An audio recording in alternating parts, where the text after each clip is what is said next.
चलिए दोस्तों शुरू करते हैं। मुर्दों का गांव पार्ट 3। आदमी का गोश्त। झाड़ियों में चरमराहट की आवाज़ हुई और अमलतास के नीचे एक सयार दिख पड़ा। सयारनी ने दौड़कर सयार का स्वागत किया। वह 2 दिन बाद लौटा था। उसका बदन चाटा और बोली, तुम्हारे चेहरे पर तो अजीब सी रौनक आ गई है। आखिर तुम रहे कहाँ थे 2 दिन तक? सयार ने अपने रोए फुलाए पूंछे तानी और आंखें नचा कर कहा, जानती हो मैं आदमी का गोश्त खाकर आ रहा हूँ। जिंदा, ताज़ा, लजीज। आदमी का गोश्त? ताज्जुब है, लेकिन जिंदा आदमी का गोश्त तुम्हें कैसे मिला? सयार बैठ गया और बोला, तुम्हारा साथ छूटने के बाद मैं शहर की ओर चला गया। उस अंधेरे में उस सड़क पर न जाने कितने देहाती डरावने प्रेतों की भांति चले जा रहे थे, मौन, चुपचाप। उनके पैरों में ताकत न थी, मगर आंतों में मरोड़ती हुई भूख की गर्मी उनकी नसों में खून की रवानी की तरह दौड़ रही थी और वे मशीनों की तरह आगे बढ़ रहे थे। उनकी चाल से मालूम देता था जैसे सैकड़ों भूखे ईसा मसीह पीठ पर सूखी हड्डियों का क्रास लदे हुए बग स्थल की ओर जा रहे हैं। खैर, दिन भर दौड़ते रहने के बाद शाम तक मैं शहर के नज़दीक पहुंचा।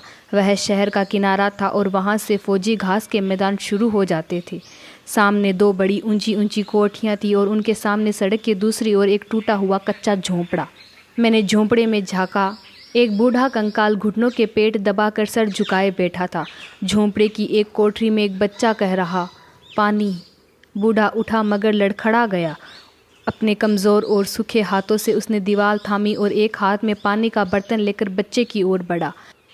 बूढ़े ने हाथ बढ़ाया, बच्चे के होठ से बर्तन लगाया, मगर इतने में ही पैर की हड्डियां कड़कड़ाई। उसका हाथ कांप गया और सारा पानी बच्चे पर गिर गया। बच्चा तड़प गया और फिर गीली आवाज़ में कह रहा, पानी। बूढ़ा पहले चुप रहा और फिर प्रेत की तरह चीख कर बोला, मर जा, आखिर पीछा तो छूटे कमबख्त। उसके बाद हाँफने लगा, बैठ गया और सिसकने लगा, मर जा कमबख्त। ठहरो ठहरो, सयारनी ने बाधा दी। पास बैठे बच्चे को पंजों से खींचकर दूध पिलाने लगी और रूधे गले से बोली, क्या आदमी अपने बच्चे को प्यार नहीं करते? करते क्यों नहीं, सयार ने जवाब दिया। प्यार तो कर सकने की बात है, जो कर पाता है वही करता है। सामने वाली कोठी में एक छोटा बच्चा हॉर्लिक्स न पीने के लिए रो रहा था और उसकी माँ उसे मना कर हॉर्लिक्स पिला रही थी। उसे सामर्थ्य थी न प्यार की। झोंपड़ों में रहने वाले प्यार कहाँ कर पाते हैं, मजबूर है। खैर सुनो, वहाँ से मैं चला गया। दूसरी फुटपाथ पर कोठरी की दीवार से सटकर एक आदमी लेटा था। मैं पास आया, वह शायद मर चुका था। पहले मैं चक्कर काटता रहा, फिर मैं उसके नज़दीक गया। चारों तरफ अंधेरा था, कोठी की खिड़कियाँ बंद थी। मौका अच्छा था। मैं दबे पांव लाश के नज़दीक गया और धीरे से अपने दांत लाश के कंधों में गड़ो दिए। लाश चीख उठी। मैं डर गया। वह आदमी अभी मरा नहीं था, जिंदा था। मैं उछलकर अलग खड़ा हो गया। वह आदमी दर्दनाक आवाज़ में चीखने की कोशिश कर रहा था, मगर आवाज़ उसके गले में फंस रही थी। मैंने अंदाज किया वह कम से कम 3 दिन से प्यासा था और इसी से उसका खून भी गाढ़ा था, स्वादिष्ट। उसने करवट बदलने की कोशिश की, बेकार। हाथ हिलाने की कोशिश की, बेकार। वह ठंड से अकड़ गया और उसकी नसें जम गई। मैं फिर नज़दीक गया और उसके बाद कंधे के हिस्से से थोड़ा थोड़ा गोश्त काटना शुरू किया। वह आदमी फिर चीख पड़ा, मगर उसकी बसलियों में जमा हुआ कफ उसके गले में अटक गया। मैंने पूरी ताकत से उसका गोश्त छीला, उसकी लाश थोड़ी दूर तक खींच लाई और पुट्ठों से पीठ तक का गोश्त नीचे लटक गया।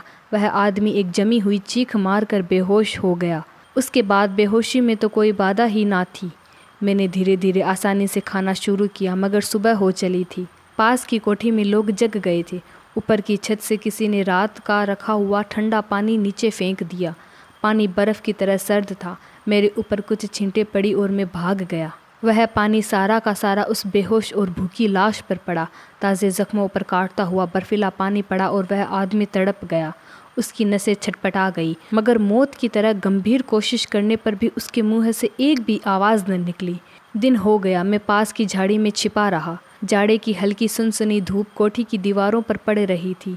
नाचती हुई किरणें नीचे उतरकर लाश के ज़ख्मों को देखने लगी।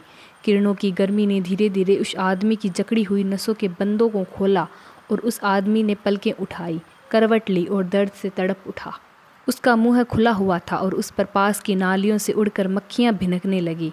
उसने हाथ उठाने की कोशिश की, मगर इतनी ताकत न थी। अपनी सूखी जबान निकालकर अपनी सूखी जबान निकालकर अपने होठ चाटे और गर्दन घुमाई। नसों पर जोर से पड़ने से पुट्ठों के पास से खून की धार निकली। उसने चीखने की कोशिश की, गला फंस गया। उसने बहुत बल लगाकर करवट बदली और होठों को ज़मीन से लगाकर अपने पुट्ठों से बहता हुआ ताज़ा खून चाटा। अपना खून चाटा? सियारनी ने सहम कर पूछा। हाँ, अपना खून, अपनी कटी हुई रगों से बहता हुआ खून। जानती हो, वह 3 दिन से और 3 रातों से प्यासा था। मगर आदमी अपना खून भी पीता है? सियारनी ने ताज्जुब से पूछा। क्यों नहीं, यही तो आदमी की खासियत है। आदमी पहले तो दूसरे आदमियों का खून पीकर गोश्त खाकर जिंदा रहता है, और जिसे दूसरों का गोश्त नहीं मिलता वह अपना ही खून पीता है। हम जानवर ऐसा नहीं करते, इसी से तुम्हें ताज्जुब होता है।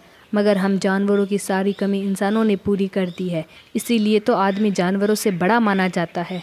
खैर, उस आदमी के गले में खून जाकर जम गया और उसकी रही सही बोली भी जाती रही। रास्ते पर लोग आने जाने लगे।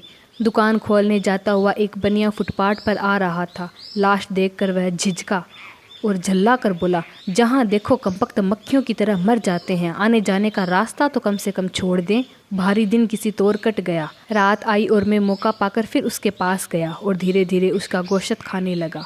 वह पूरी तौर से बेहोश था, मगर अभी मरा नहीं था, क्योंकि सूखा खून किसी तरह अटक अटक कर बह रहा था।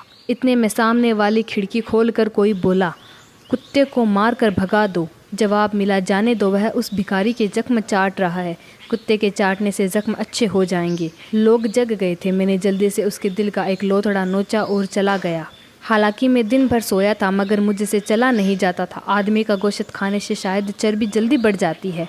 मुझे ताज्जुब होता है कि ये बनिए और सेठ इतने मोटे कैसे हो जाते हैं। मैं समझ सकता हूँ, शायद वे ज़िंदगी भर आदमी का गोश्त खाते होंगे। अच्छा, तो वह लोथड़ा कहाँ गया? सियारनी ने पूछा। सियार ने एक सूखे पत्तों के ढेर की ओर इशारा किया। सियारनी उसकी ओर उत्सुकता से बढ़ी और पत्तों को पंजे से हटाया।